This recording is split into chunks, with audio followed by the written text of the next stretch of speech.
কি যে একটা মজার দিন ছিল। আকাশে বৃষ্টি, পুরা আকাশ সারা বাংলাদেশে। কিন্তু সেই সাথে দুঃখের বিষয়, সেই বৃষ্টির পানি যখন কারোর দুঃখের, যন্ত্রণার, ব্যথার কারণ হয়ে যায়। আসসালামু আলাইকুম প্রিয় ভাই বোন, ছেলে মেয়ে, যে যেখানে আছেন, কি অবস্থা, কেমন আছেন? সব সময় বলি আলহামদুলিল্লাহ, আমি ভালো আছি। আজ আমি বড় দুঃখ ভরা মন নিয়ে এই ভিডিও করতেছি। এই যে দেখেন, জানলা খোলা পর কি বলে যে সোফার উপরে গাট্টি পোস্কা বেঁধে বসে আছি। এই দুর্বিষহ জীবন আর ভালো লাগে না। নিচতলা বাসা চট্টগ্রামে, বুঝতেছেন, যারা চট্টগ্রামে, আগ্রাবাদে আছেন, মুরাদপুর, বদরহাট, সবার নিচতলা বাসা পানির নিচে। সবচেয়ে বড় বিষয়টা হচ্ছে জোয়ার এবং বৃষ্টি যখন একসাথে হয় তখনই এই সমস্যাটা হয়। তো সারাটা দিন গেছে, এখনও পানিটা নামেনি। 11টা-12টার দিকে পানি ঢুকছে। এই যে দেখেন, পানি থই থই করতেছে। সব নিচের জিনিসপত্র উপরে উঠানো হয়েছে। সোফার উপরে পা উঠায় বসে আছি।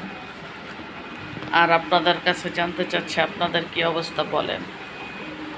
যারা ভোলা, পটুয়াখালী, বরিশাল ওইদিকে আছেন, তাদের তো আরও বেশি। যেমনি বাতাস, তেমনি বৃষ্টি, তেমনি জোয়ারের পানি, তাই না? তো যাই হোক, আজকে যদি নর্মাল দিনে বৃষ্টি হতো তাহলে হয়তো একটু পাতলা খিচুড়ি খেতাম বা ভুনা খিচুড়ি খেতাম। বিশেষ করে গতকালকে এই প্ল্যান ছিল যে একটু পাতলা খিচুড়ি খাবো আজ, কিন্তু তার খেতে পারলাম না। পানির মধ্যে হেঁটে হেঁটে এগুলি করতে যেতে রান্না করে ইচ্ছা করে না। আর আমি তো যাইই না, মিম কষ্ট করে বানায়। এখন মিম স্পেশালি অন্য একটা জিনিস, আমি বসে বসে বলতেছিলাম যে চাউল ভাজা, মানে আপনাদের কার কার অঞ্চলে করই ভাজা, চাউল ভাজা বলে। তো চাউল ভাজা, তারপরে কাঁঠালের বিচি, সিমের বিচি, এগুলো আমার আম্মা থাকতে সবসময় বানাতো।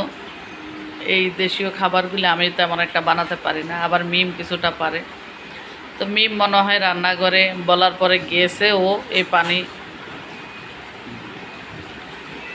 পা দিয়ে পাড়াচ্ছে, গিয়ে এই সব উপকরণ আছে কি না জানি না। আমাদের এলাকাতে একটা খাবার খায় এই বৃষ্টির দিনে, মানে করে সবাই, চাল ভাজা, সিমের বিচি, মটরের ডাল, চনা, কাঁঠালের বিচি, মিষ্টি আলু, সব কিছুকে আবার একরকম পোলাওর মতো করে রান্না করে।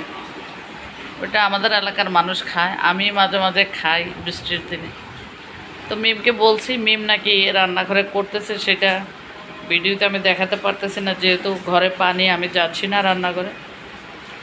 তো খাওয়ার সময় সম্ভব হলে একটু রিল বানিয়ে আপনাদেরকে দেখাবো সেই খাবারটা। তো যে যেখানে আছেন ভালো থাকবেন। হয়তো ঘর থেকে পানি বের হতে রাত হয়ে যাবে। আর যদি বৃষ্টি না থাকে, মানে জোয়ারও না আসে এবং বৃষ্টিটা কমে যায়, তাহলে অনেক কিছু বললাম। সবাই যারা বাহিরে যাবেন তারা বিশেষ করে একটু দেখে শুনে যাবেন। অনেক বড় বড় দুর্ঘটনা হয়, বিশেষ করে কারেন্টের খাম্বাগুলো যখন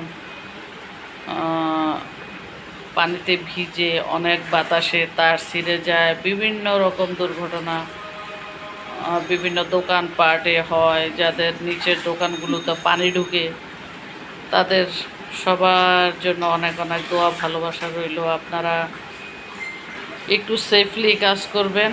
আগে জীবন বাঁচাতে হবে। জীবন বেঁচে থাকলে অনেক কাজ হবে। তো সবাইকে আবারও এই বৃষ্টি ভেজা দিনে ভালো থাকবেন, নিরাপদে থাকবেন। আল্লাহ হাফেজ। বিদায় নিয়ে নিলাম। আসসালামু আলাইকুম।